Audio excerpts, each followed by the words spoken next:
Hello दोस्तों, मैं नितिन कुमार और स्वागत है आपका एग्जाम साथी चैनल पे।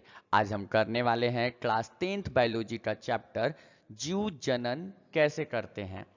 और खास बात यह है फ्रेंड कि हम इसमें देखेंगे एग्जाम में पूछे जाने वाले 3 सबसे वीवीआई क्वेश्चन। आज तैयारी का 7वां दिन है फ्रेंड। आप भी 2026 में मैट्रिक का एग्जाम देने वाले हैं ना, तो ये वीडियो सिर्फ आपके लिए है। तो चलिए शुरू करते हैं। फर्स्ट वीवीआई क्वेश्चन, तो देखिए पॉइंटर ले लेते हैं फ्रेंड। जो सबसे खास वीवीआई क्वेश्चन है कि द्विखंडन और बहुखंडन में दो अंतर लिखें। द्विखंडन मतलब द्विखंडन भी बोल सकते हैं, द्विखंडन और बहुखंडन में दो अंतर लिखें। तो देखिए द्विखंडन और बहुखंडन में, द्विखंडन में क्या लिख दीजिएगा कि एक जीव टूट के दो भाग में बढ़ जाता है। जैसे देखिए एक जीव क्या होता है ना, टूट के दो भाग में बढ़ जाता है। ये जीव है, एक कोशिकीय जीव है, एक जीव टूटकर दो भाग में बढ़ जाता है। बहुविखंडन में क्या होता है कि एक जीव कई भागों में टूट के बढ़ जाता है। देखिए ये थोड़ा सा इमेज छोटा है, लेकिन अच्छे से देखिए कि एक जीव है जो टूटा, छोटे छोटे छोटे छोटे सारे बहुत सारे जीव में बढ़ जाता है। देखिए एक जीव कई भागों में बढ़ जाता है। इसमें विभाजन एक बार होता है, इसमें विभाजन सिर्फ एक बार होता है, इसमें विभाजन कई बार होता है। देखिए अंदर में ये विभाजन हुआ, फिर विभाजन हुआ, फिर विभाजन हुआ। तो विभाजन इसमें कई बार होता है।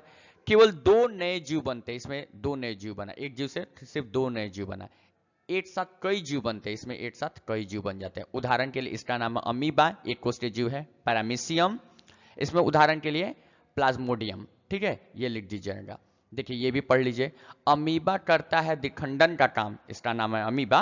अमीबा करता है द्विखंडन का काम, प्लाज्मोडियम करता है बहुखंडन तमाम। अमीबा करता है द्विखंडन का काम, प्लाज्मोडियम करता है बहुखंडन तमाम। देखिए दूसरा क्वेश्चन फ्रेंड, दूसरा क्वेश्चन देख लीजिए यहाँ पे।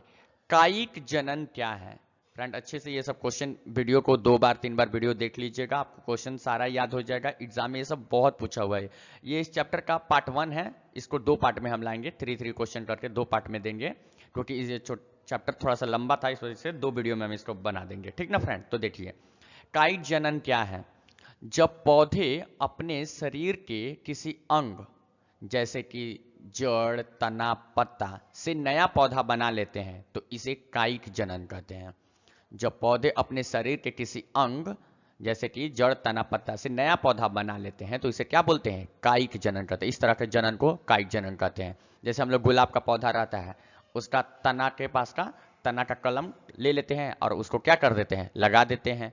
तो इस तरीका का जो पौधे के किसी भाग से हम किसी चीज को लगाते हैं तो उस तरीका के जनन को कायिक जनन कहते हैं। किसी का पत्ता भी तोड़ के लगा देते हैं, ब्राइफाइलम का होता है, पत्ता तोड़ के लगा देते हैं तो वो भी पेड़ बन जाता है। किसी का कलम, किसी का जड़, तो ऐसे ऐसे करके इस तरीका को जनन को कायिक जनन कहते हैं, अगर पेड़ पौधा के किसी भी भाग को हम लोग लगाते हैं। गुलाब का पौधा कलम से बने, कायिक जनन सबको याद रहे। ठीक है, ये थोड़ा मैचिंग नहीं किया लेकिन फिर भी पढ़ लीजिएगा। गुलाब का पौधा कलम से बने, कायिक जनन सबको याद रहे। देखिए लास्ट क्वेश्चन इसका, लैंगिक जनन और अलैंगिक जनन में अंतर लिखिए। आपको बता दें फ्रेंड कि 5 नंबर वाला क्वेश्चन है, इस वजह से ये तो मोस्टली दम आप दम याद ही कर लीजिएगा, दम बिल्कुल दम याद कर लीजिएगा। दम इजी है, दम इजी है। 1-2 बार वीडियो को देख लीजिए, हो सके तो इसको नोट भी कर लीजिए फेयर में अपना और याद कर लीजिए। देखिए लैंगिक जनन और अलैंगिक जनन में अंतर लिखें। लैंगिक जनन में इसमें 2 जनक होते हैं। 2 जनक मतलब जन्म देने वाले के लिए इसको 2 जनक की जरूरत होता है, एक नर और एक मादा की जरूरत होती है। इसमें 2 जनक होते हैं, नर और मादा की जरूरत होती है।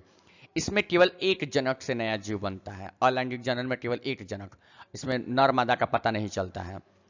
इसमें क्या होता है, शुक्राणु प्लस अंडाणु मिलकर नया जीव बनाते हैं। जैसे देखिए ये शुक्राणु स्पर्म है, ये फीमेल में से अंडाणु निकलेगा और ये दोनों मिलके, ये दोनों जब मिल जाते हैं तो नया जीव बनता है। ठीक, कोशिका या शरीर का हिस्सा विभाजित होकर नया जीव बनता है। अलैंगिक जनन में क्या होता है ना कि किसी चीज का, पेड़ पौधा का कोशिका क्या होता है, विभाजित हो जाता है, या शरीर क्या हो जाता है, विभाजित। जैसे कि आलू है, छोटा छोटा आलू खेत में आदमी इंसान रोप देता है, फिर वही विभाजित होकर दूसरा आलू बन जाता है, तीसरा आलू बन जाता है, चौथा आलू बन जाता है। देखिएगा किसी गांव के खेती जो करते हैं ना, उससे पूछिएगा, छोटे छोटे आलू का रोप देंगे, अब उसी में से ढेर सारा आलू बन जाएगा। जैसे कि लहसुन का भी होता है, एक लहसुन रोप दीजिए, वही लहसुन का क्या हो जाएगा, पोट बन जाएगा, ढेर सारा लहसुन उसमें से निकल जाएगा। एक लहसुन का कली गाड़ दीजिएगा तो कोशिका या शरीर का हिस्सा विभाजित होकर नया जीव बन जाता है। संतान में माँ बाप दोनों का गुण आता है। इसमें क्या होता है, हम लैंगिक जन्म जो हम लोग का है, तो इसमें माँ का भी गुण आएगा, बाप का भी गुण आएगा, मतलब थोड़ा थोड़ा माँ के जैसा आंख आ गया तो पापा जैसा दांत आ गया, ठीक है, तो ऐसा हो सकता है। संतान माँ बाप जैसे हूबहू होते। अलैंगिक जनन में क्या होता है कि संतान माँ बाप मतलब कि माँ बाप, संतान माँ बाप जैसी होती है। माँ बाप तो नहीं कहेंगे क्योंकि ये इसको काट दे रहे हैं हम, देखिए इसको काट दे रहे हैं हम, माँ बाप नहीं, क्योंकि इसमें कोई माँ बाप तो नहीं कहेंगे। लेकिन जो इसका कहनाम आप समझिए थोड़ा सा, कहनाम क्या है, कहनाम क्या है ना कि जो इसका जनक है, संतान एकदम जनक जैसी होती है। आप सुधार लीजिएगा, यहाँ पे लिख लीजिएगा, संतान कैसी होती है, जनक जैसी हूबहू होती है, जैसा जनक होता है। अब आलू है, उसमें से जो विभाजित हुआ एकदम बिल्कुल आलू जैसा दिखेगा। ये थोड़ी ना हो जाएगा कि टमाटर बन जाएगा कि चटनी बन जाएगा, ऐसा थोड़ी ना होगा। कि संतान बिल्कुल, संतान क्या होता है, जब जनक जैसे हूबहू होती है, जैसा आलू है उसका बच्चा भी तो बिल्कुल आलू ही रहेगा, ये नहीं कि प्याज बन जाएगा। लेकिन हम लोग में थोड़ा अंतर हो जाता है कि कुछ चेहरा मम्मी जैसा, कुछ चेहरा पापा जैसा, दोनों का मिक्स आ जाता है, तो हम लोग थोड़ा अलग दिखते हैं। तो उदाहरण में मनुष्य हो गया, ये भी थोड़ा काट लीजिएगा, 2-3 जगह थोड़ा गलती हो गया है, टाइपिंग थोड़ा जल्दीबाजी में आज किए हुए थे, इस वजह से इसको भी काट लीजिएगा। देखिए यहाँ पर हम कर दे रहे हैं, इसको भी काट दीजिएगा, ये आम नहीं होगा, यहाँ पे ये भी नहीं होगा। उदाहरण के लिए अमीबा, गुलाब, ये सब अलैंगिक जनन में आ गया, अलैंगिक जनन ये सब कहलाएगा, ठीक। वो बहु दम बिल्कुल वैसा ही है। तो लास्ट क्वेश्चन था, दो जनक लैंगिक जनन, एक जनक अलैंगिक जनन। फ्रेंड आपको दे कह दे कि ये वीडियो, इस पार्ट 1 वीडियो है, आज तैयारी का 7वां दिन था फ्रेंड। आप अच्छे से तैयारी कीजिएगा, दोस्तों में शेयर कीजिए इस एग्जाम साथी चैनल, आपका अपना साथी। और ये वीडियोस नया है फ्रेंड, वीडियो नया नहीं, ये चैनल नया है, ठीक। तो आप शेयर कीजिए, व्हाट्सएप के स्टेटस में लगाइए। Thank you.